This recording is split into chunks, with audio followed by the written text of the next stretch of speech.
Assalamualaikum warahmatullahi wabarakatuh. Salam sejahtera buat kita semua, sahabat-sahabatku sekalian. Perkenalkan saya Aristiono Nugroho, Asosiat Profesor di Sekolah Tinggi Pertanahan Nasional. Sahabat-sahabat sekalian, pada kesempatan ini saya akan bercerita tentang Adnan Menderes. Siapa dia? Mari kita perhatikan baik-baik siapa Adnan Menderes sehingga kemudian kita bisa mengapresiasi kalau kita beranggapan yang dilakukan beliau adalah oke atau benar. Tapi kita juga bisa mengkritisi bila kemudian kita beranggapan bahwa yang dilakukan oleh beliau dianggap kurang benar. Siapa Adnan Menderes? Adnan Menderes adalah seorang politikus Turki yang terkenal karena upayanya untuk mengembalikan azan dalam bahasa Arab dan mempromosikan kebebasan beragama di Turki. Berikut adalah beberapa fakta tentang Adnan Menderes. Beliau, Adnan Menderes, bernasar untuk menghidupkan kembali Islam. Adnan Menderes bernasar untuk menghidupkan kembali Islam di Turki jika ia selamat dari kecelakaan pesawat. Jadi dia pernah terbang ke suatu wilayah, kemudian pesawatnya itu mengalami turbulensi, sehingga kemudian dia bernasar kepada Allah bahwa bila nanti ia selamat, ia ingin menghidupkan kembali Islam di Turki. Kemudian yang berikutnya berkaitan dengan Partai Demokrat. Partai Demokrat adalah partai yang dipimpin oleh Adnan Menderes yang kemudian memenangkan pemilu Turki pada tahun 1950 dengan program yang menekankan kebebasan beragama dan mengembalikan azan dalam bahasa Arab. Berikutnya, kebijakan yang berorientasi pada Islam. Karena dia menang pemilu kan kemudian dia terpilih sebagai Perdana Menteri, Adnan Menderes. Sebagai Perdana Menteri, maka kemudian Adnan Menderes menjalankan kebijakan yang berorientasi pada Islam seperti mengembalikan azan dalam bahasa Arab, mengizinkan pengajaran agama di sekolah, dan membangun masjid. Berikutnya, dampak dari kebijakan Menderes. Kebijakan Adnan Menderes yang berorientasi pada Islam membuatnya menjadi tidak populer di kalangan sekuler Turki, dan akhirnya menjadi salah satu alasan dia dihukum mati oleh kelompok sekuler Turki. Adnan Menderes dikenal sebagai seorang politikus yang berani mengambil risiko untuk mempromosikan kebebasan beragama dan menghidupkan kembali Islam di Turki. Meskipun dia dihukum mati, warisannya tetap hidup dan menjadi inspirasi bagi banyak orang hingga saat ini di Turki. Sahabat-sahabat sekalian, tadi saya katakan bahwa pada akhirnya kan Adnan Menderes dihukum mati oleh kelompok sekuler. Bagaimana ceritanya? Mari kita perhatikan kisah sebagai berikut. Adnan Menderes, Perdana Menteri Turki, dihukum mati dengan cara digantung pada tahun 1961 setelah digulingkan dalam sebuah kudeta militer pada tahun 1960. Tuduhan yang dikenakan padanya termasuk mengubah konstitusi negara dan dianggap sebagai pengkhianat negara. Kebijakan Adnan Menderes yang dianggap pro-Islam seperti mengubah azan dari bahasa Turki kembali ke bahasa Arab dan kedekatannya dengan negara-negara Islam menjadi faktor dalam ketegangan politik saat itu. Pemimpin kudeta militer yang menggulingkan Adnan Menderes adalah Jenderal Cemal Gürsel. Setelah kudeta, Gürsel mengambil alih jabatan presiden dan Perdana Menteri Turki. Kemudian Gürsel melakukan eksekusi mati terhadap Adnan Menderes, yang dikatakan oleh Gürsel bahwa Adnan Menderes adalah simbol kerusakan. Oleh sebab itu, kemudian beberapa sosiolog yang meneliti tentang Turki justru beranggapan sebaliknya bahwa eksekusi mati terhadap Adnan Menderes menunjukkan keburukan demokrasi di Turki.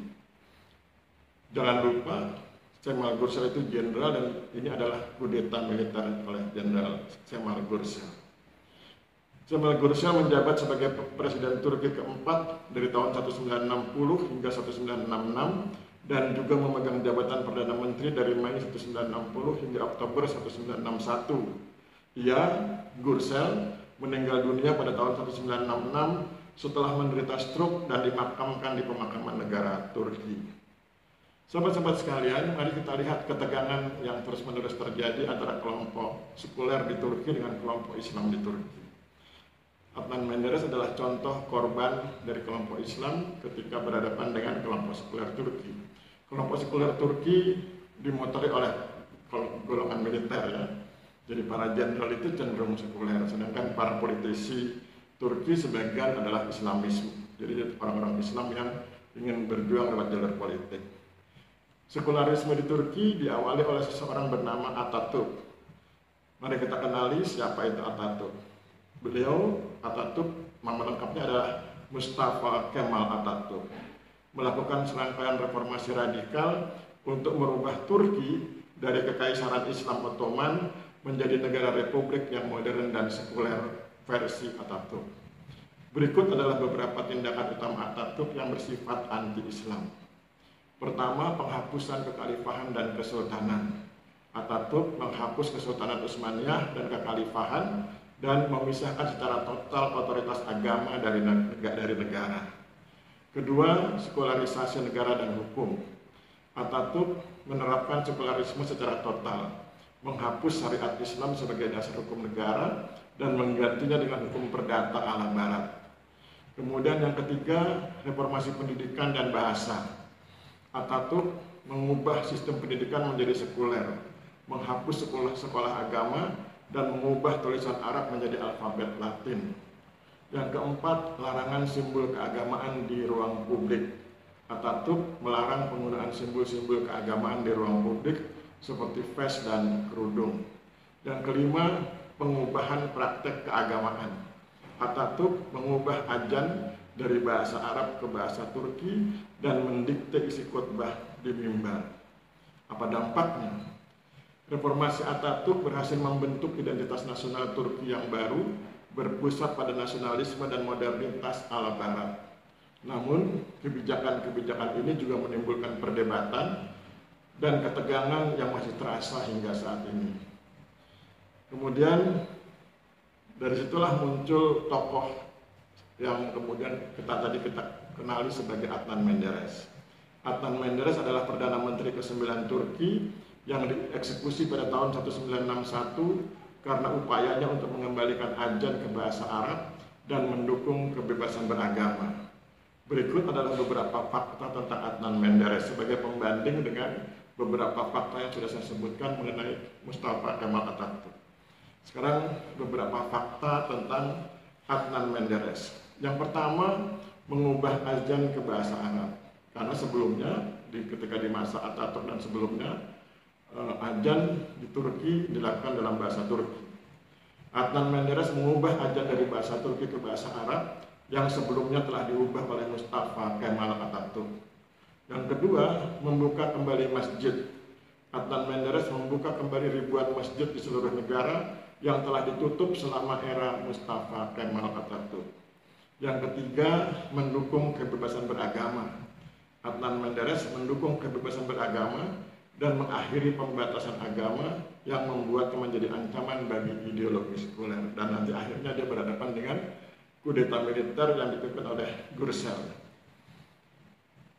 Dalam pidato publik terakhirnya sebelum kematiannya dihukum gantung oleh Jenderal Gürsel, Adnan Menderes berkata, rakyat Turki adalah Muslim dan mereka akan tetap Muslim.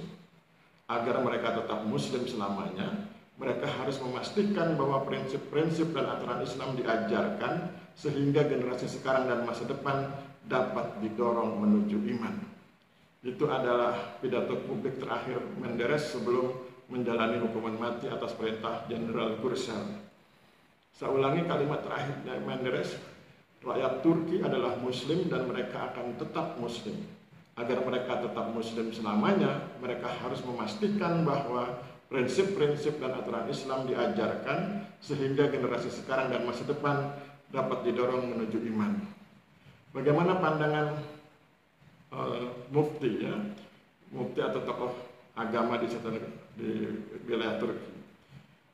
Mufti dari 4 mazhab yaitu Syekh Ali Haidar Effendi berkata, bahkan jika kamu mengumpulkan semua yang aku lakukan di jalan Allah sebagai mufti, itu tidak akan sebanding dengan satu perbuatan Adnan Menderes, yaitu mengubah azan dari bahasa Turki ke bahasa Arab.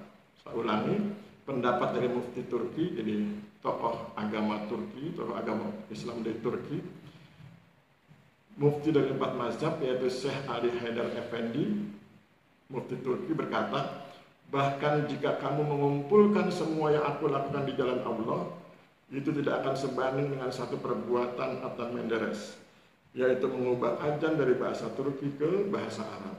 Jadi itulah kisah tentang Adnan Menderes, seorang muslim yang menempuh jalur politik, berusaha untuk memberi kesempatan pada muslim Turki untuk menjalankan kehidupan beragamanya dengan baik. Meskipun belum berhasil betul, karena sampai sekarang Turki masih sekuler, tapi setidak-tidaknya dia sudah berhasil membebaskan masyarakat Turki untuk menikmati azan dalam bahasa Arab yang sebelumnya telah diubah oleh Mustafa Kemal Atatürk menjadi dalam bahasa Turki. Adnan Menderes juga berhasil memberi kesempatan pada warga Turki untuk mengunjungi masjid, karena di zaman Mustafa Kemal Atatürk ada ribuan masjid yang ditutup dengan alasan sekularisme. Demikian sahabat-sahabat sekalian, mudah-mudahan perjuangan Adnan Menderes bisa menginspirasi kita untuk tidak gentar berjuang di jalur politik. Yang penting adalah ikuti ketentuan konstitusi, kemudian jalankan dengan sebaik-baiknya, perhatikan adab dan etika agar kemudian dakwah bisa terus berlanjut demi kebaikan bersama. Bila terjadi kesalahan dari hal-hal yang saya sampaikan, mohon dimaafkan. Bila ada kritik silahkan tulis di kolom komentar. Saya akhiri, wabillahi taufiq wal hidayah. Wassalamualaikum warahmatullahi wabarakatuh.